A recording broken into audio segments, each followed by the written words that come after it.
네, 이 시간 에스라서 말씀 네 번째 시간으로 에스라서 2장의 말씀을 전하겠습니다. 지난 시간 우리 에스라서 1장의 말씀을 통해서 우리는 주도하시는 하나님을 따라서 마음에 감동된 자들이 일어나는 모습을 볼 수가 있었습니다. 게다가 그 성전의 기물들까지도 제자리로, 원래의 자리로, 거룩함의 자리로 이 예루살렘으로 귀환을 시작하는 장면을 우리가 함께 볼 수 있었습니다. 그 말씀들 1장의 말씀을 통해서 우리는 깨달을 수 있었습니다. 우리의 원래 자리가 어디입니까? 성도의 원래 자리가 어디입니까? 바로 거룩이라는 것입니다.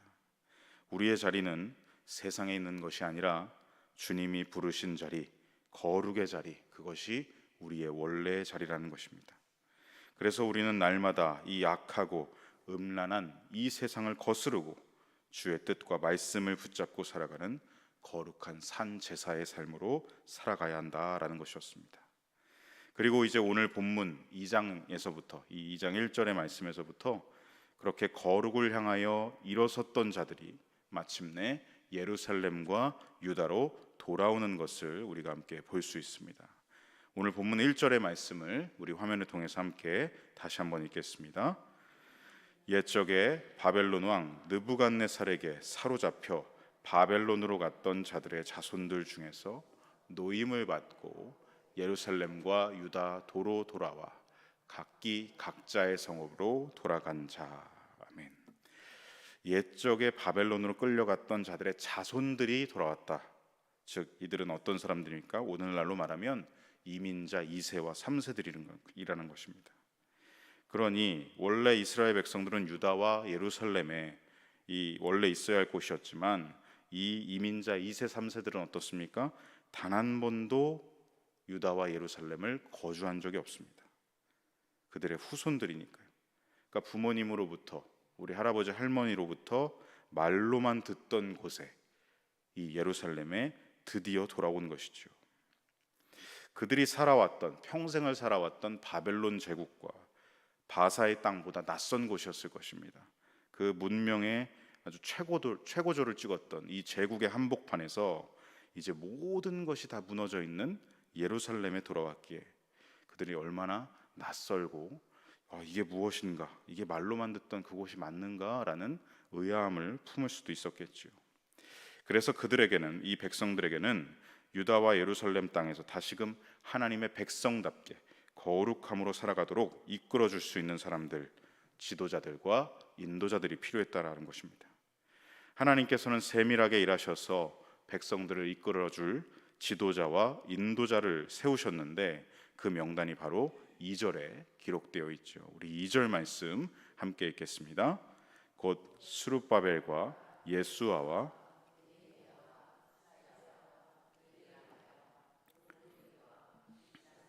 미스발과 비그웨와 르훔과 바나 등과 함께 나온 이스라엘의 백성의 명수가 이러하니. 자, 보면 지도자와 인도자의 이 이름들과 명수가 나오는데 총 11명입니다. 그리고 명단에서 맨 앞에 있는 스룹바벨, 이 스룹바벨이 전체 이 귀환하는 백성들의 대표이자 총 책임자라고 할 수가 있습니다. 스룹바벨은 앞서 1장에서 나왔던 세스바살, 이 인물과 동일 인물로 보는 학자들의 의견도 있는데 가장 이제 줄을 이루는 의견은 세스바살의 조카였다. 스룹바벨은 세스바살의 조카였다라는 의견, 이 학자들의 추측이 제일 이제 확정적입니다. 세스바살은 스룹바벨의 숙부였죠. 이 스룹바벨, 그 이름의 뜻은 바벨론에 뿌려지다, 바벨론에 심겨지다라는 뜻을 가지고 있습니다. 이는 유대인으로서 하나님의 뜻에 의해 바벨론으로 뿌려진, 하나님의 섭리 안에서 바벨론 땅에 심겨진 사람, 즉 무엇을 얘기하는 것입니까? 유다 디아스포라, 하나님의 뜻에 의해 흩어진 모든 백성들을 대표하고 있는 이름이 스룹바벨이다라고 할 수 있는 것이죠. 이 스룹바벨은 유다 왕가의 왕손이었습니다. 그는 여호야긴, 시드기야 전의 왕이죠. 여호야긴 왕의 손자였습니다. 이렇게 하나님의 섭리 안에서 바사의 고레스 왕은 이 모든 것을 다 감안하여서 스룹바벨을 이스라엘 민족의 귀환과 성전을 재건하는 데 힘쓸 그들의 지도자로 삼은 것이다라고 볼 수가 있습니다. 그리고 아시다시피 스룹바벨은 다윗의 후손입니다. 그래서 마태복음에 보시면 이 믿음의 계보가 있는데 거기에 등장하는 인물이 이 스룹바벨이죠. 다윗의 후손, 바로 구원자이신 그리스도 예수님을 이 땅에 오게 하는 믿음의 통로가 바로 스룹바벨이었다는 것입니다. 하나님께서는 이 스룹바벨을 성전을 재건하는 지도자로 세우셔서 하나님의 구원의 약속이 결코 깨지지 않았다는 것을, 하나님께서 그 믿음의 집을 완전히 무너뜨리신 것이 아니라 메시아의 약속, 이 영적인 약속이 여전히 이어지고 계속되고 있다라는 것을 보여주고 계신 것입니다. 그 다음으로 기록된 이름을 보시면 예수아입니다. 이 예수아는 대제사장입니다. 학개서와 스가랴서에서는 여호수아라고 부르죠. 이 예수아의 이름의 뜻은 여호와께서 구원하셨다라는 뜻입니다. 이 예수아는 훗날 다시 재건된 예루살렘 성전에서 하나님께 헌신하는 대제사장이 됩니다. 그 다음으로 기록된 인물을 보시면 느헤미야입니다.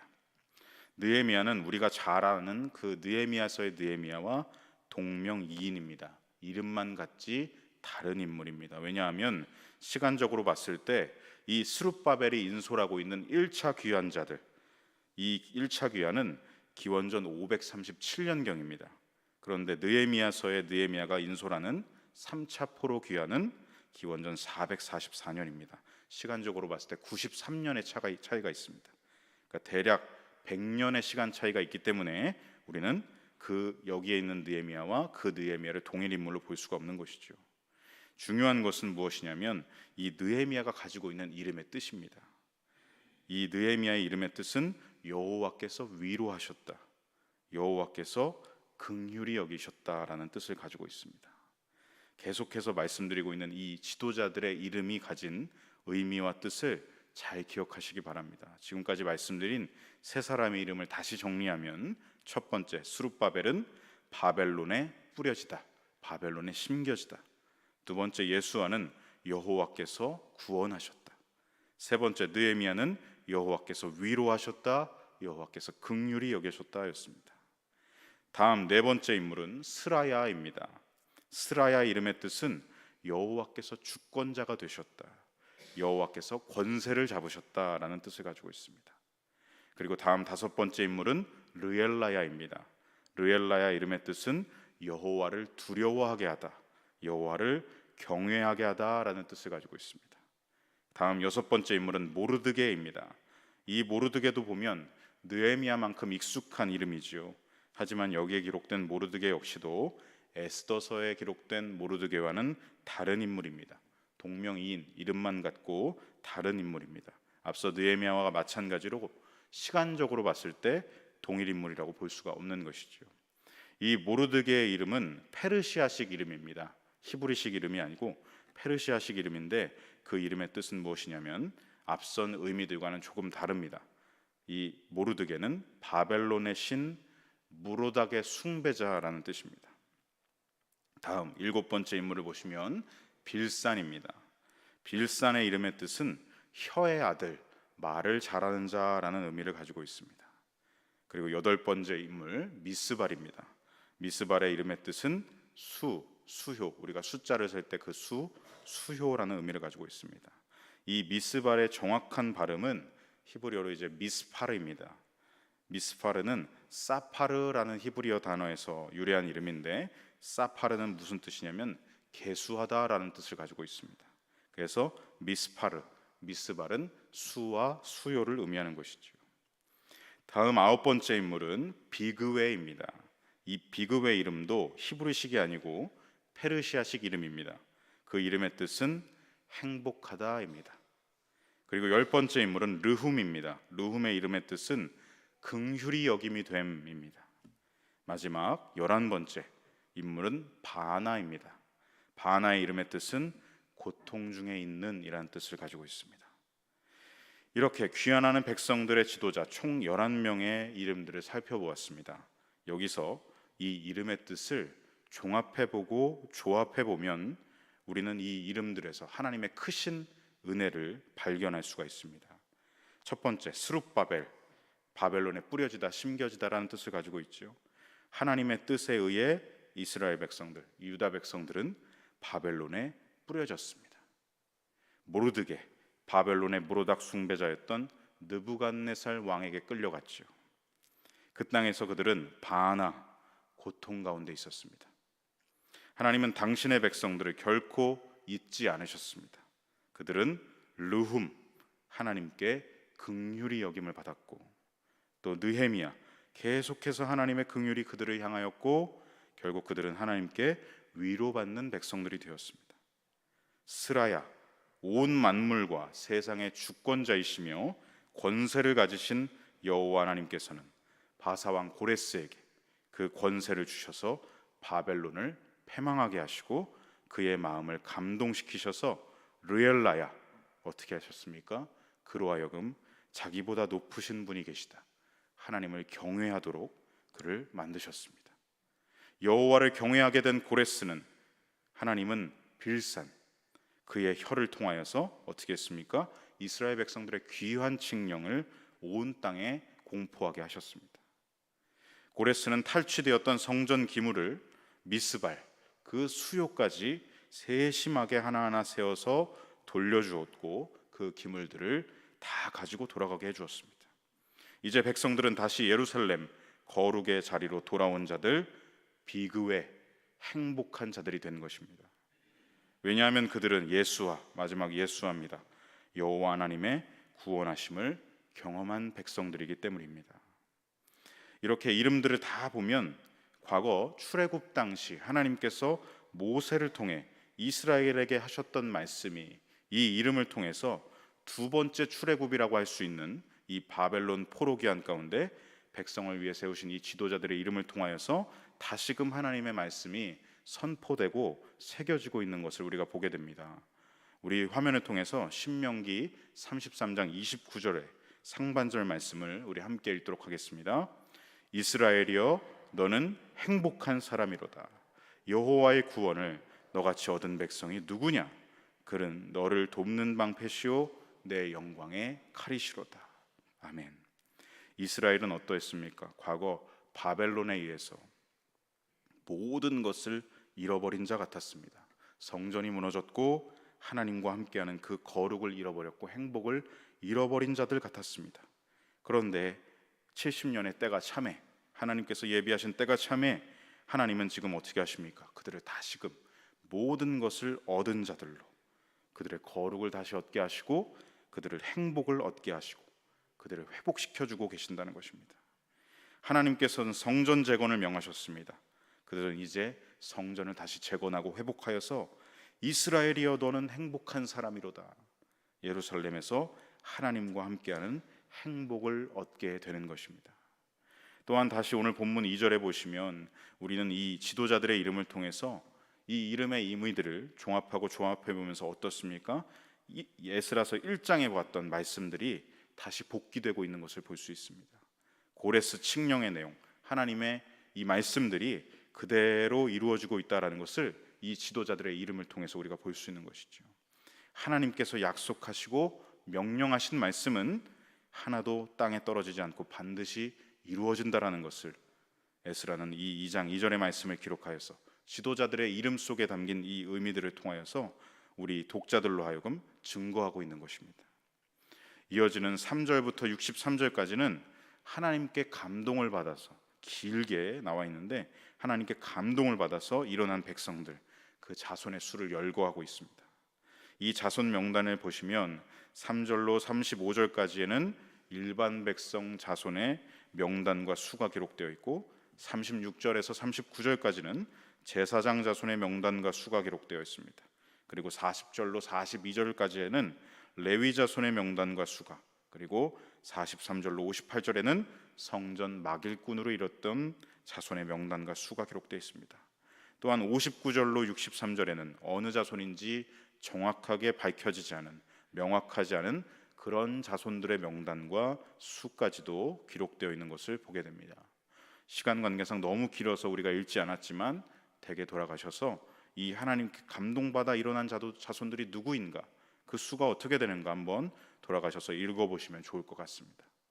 그 자손들의 수를 에스라는 세세하게 기록하고 난 뒤 이어서 64절 이하의 말씀에서 이렇게 종합하여서 기록을 하고 있습니다. 우리 64절로 67절까지 말씀을 화면을 통해 함께 읽겠습니다. 온 회중의 합계가 42,360명이요 그 외에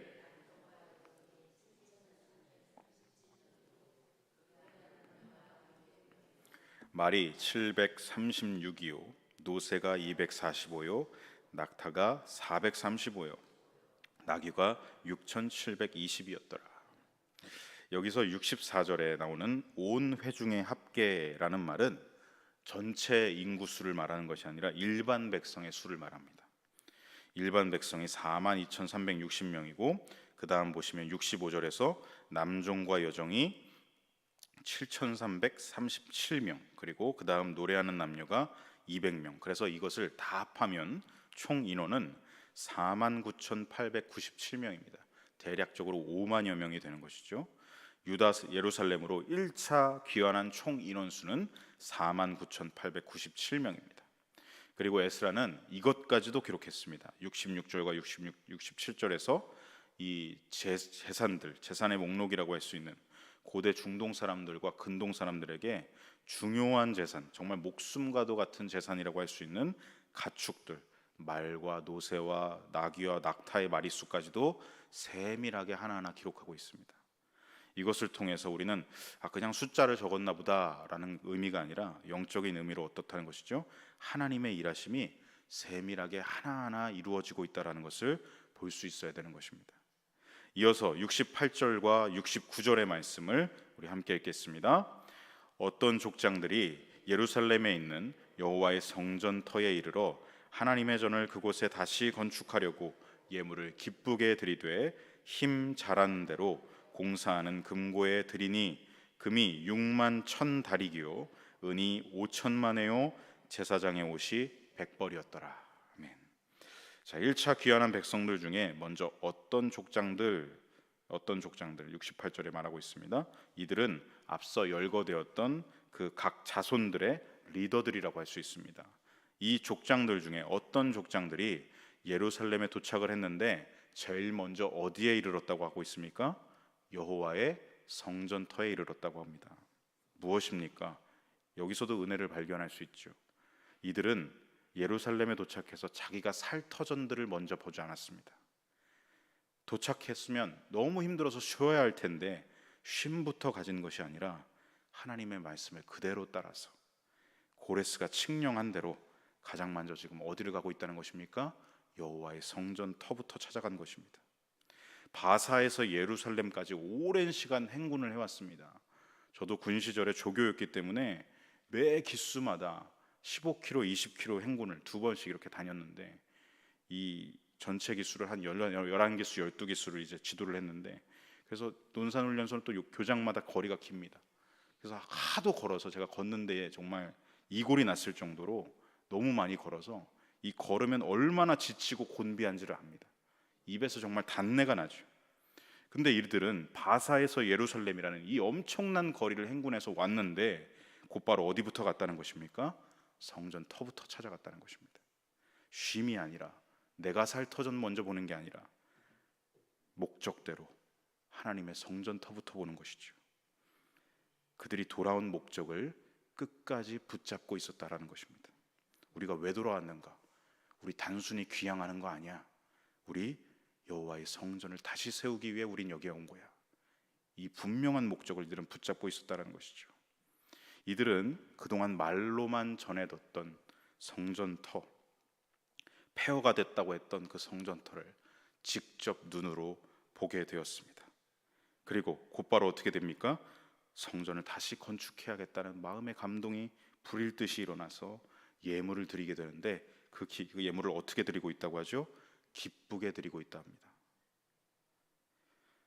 예루살렘에서 제일 먼저 도착해서 예물을 기쁘게 드려 성전을 우리 건축해야 한다는 것이죠. 억지로 드린 것이 아닙니다. 눈치 보면서 드린 것이 아닙니다. 자원하여 기쁨으로 내어드리고 있다는 것입니다. 69절에서는 이 일을 어떻게 표현하냐면 힘 잘하는 대로, 69절에서 상반절에 보시면 힘 잘하는 대로 라고 기록하고 있습니다. 이것은 원어로 코아의인데 이 뜻이 무엇이냐면 어떤 일을 행할 수 있는 최대한의 능력을 말합니다. 그러니까 자신들이 할 수 있는 최대한을 다해서 온 힘을 다해서 기쁨으로 자원하여 성전 재건을 위한 예물을 드리고 있다라는 것이죠. 그리고 실제 드려진 이 예물의 양이 기록되어 있습니다. 그 양을 보면 그들이 정말 힘 잘하는 대로 최대한의 능력을 다해서 예물을 드렸다라는 것을 볼 수 있습니다. 금만 보아도 6만 1,000다릭이 모였습니다. 1다릭은 오늘날로 대략 8.4g 정도입니다. 금 한 돈이 여러분 몇 g이죠? 3.75g입니다. 1다릭은 그러면 두 돈이 조금 넘는 양입니다. 금 한 돈이 요즘 가치가 30만 원, 31만 원 정도 되죠. 그러면 1다릭의 값은 오늘날로 두 돈이 조금 넘는 양이니 1다릭은 약 70만 원 정도의 값어치를 합니다. 그렇다면 70만 원 곱하기 6만 1,000은 얼마입니까? 무려 427억 원입니다. 어마어마한 양이죠. 그들이 자신들이 드릴 수 있는 최대한의 양을 드렸다라는 것이 지금 이 수만 보아도, 금의 수만 보아도 우리가 알 수 있습니다.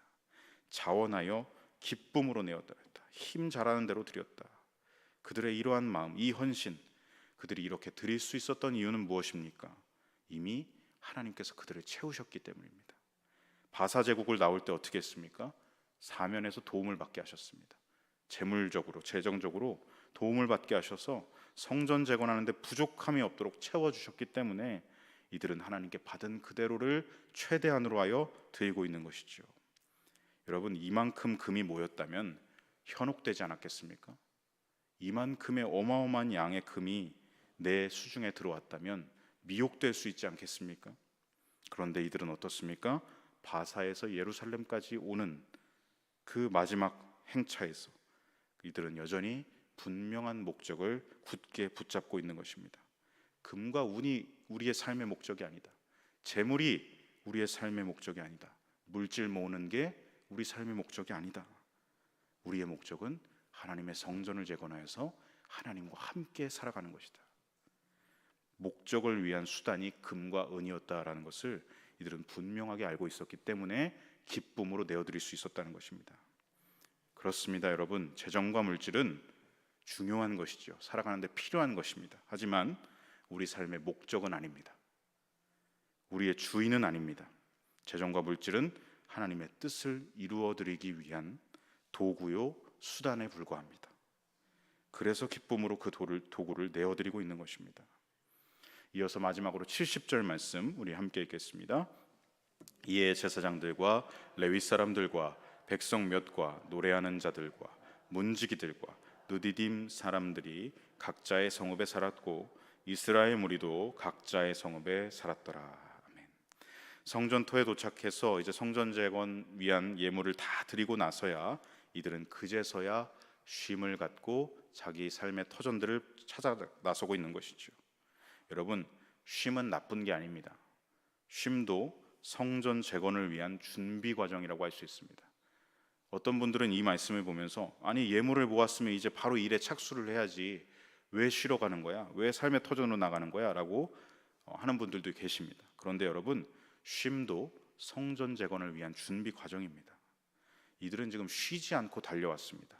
그들의 몸과 마음을 쉼으로써 이제 하나님의 성전 재건 역사를 감당하기 위한 준비인 것이죠.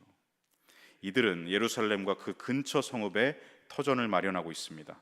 그리고 자리를 잡고 이제 막바지 성전 재건을 위한 힘을 비축하고 있는 것입니다.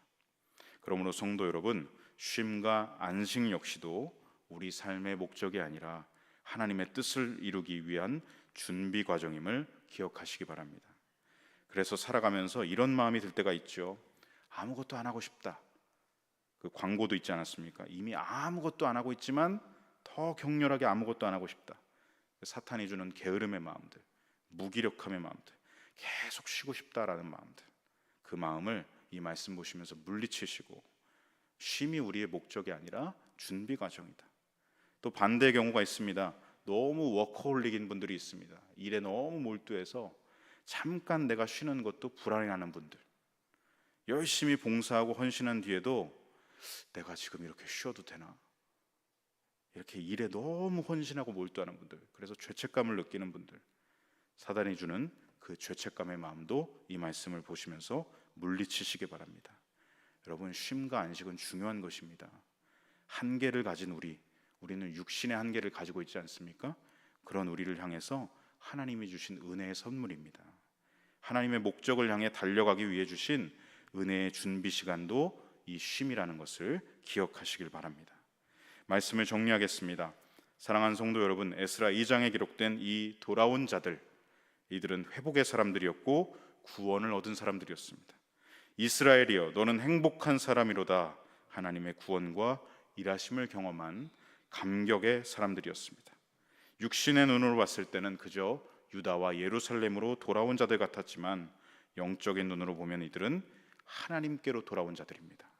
저와 여러분도 예수님을 통하여서 하나님께 돌아온 자들이 되었습니다. 그러므로 이제는 물질이 나의 목적이요 주인이 된 생활을 살아가는 것이 아니라, 게으름에 사로잡힌 생활을 살아가는 것이 아니라, 죄책감에 시달리는 생활을 살아가는 것이 아니라, 범사에 하나님이 나의 주인 되심을 고백하고 그 감사의 생활을 살아가는 사람들, 감격 속에서 행복함을 살아가는 사람들이 되어야 할 것입니다. 날마다 하나님이 주시는 구원의 감격 속에 하나님 나라와 하나님 뜻이 이루어지는 목적을 향하여서 섭리를 따라 때로는 나아가고, 때로는 드리고, 때로는 헌신하고, 때로는 준비하고, 때로는 안식하며 쉬는 저와 여러분의 복된 삶 되시기를 간절히 소망하고 축복합니다. 아멘. 기도하겠습니다. 이스라엘이여 너는 행복한 사람이로다. 여호와의 구원을 너같이 얻은 백성이 누구냐?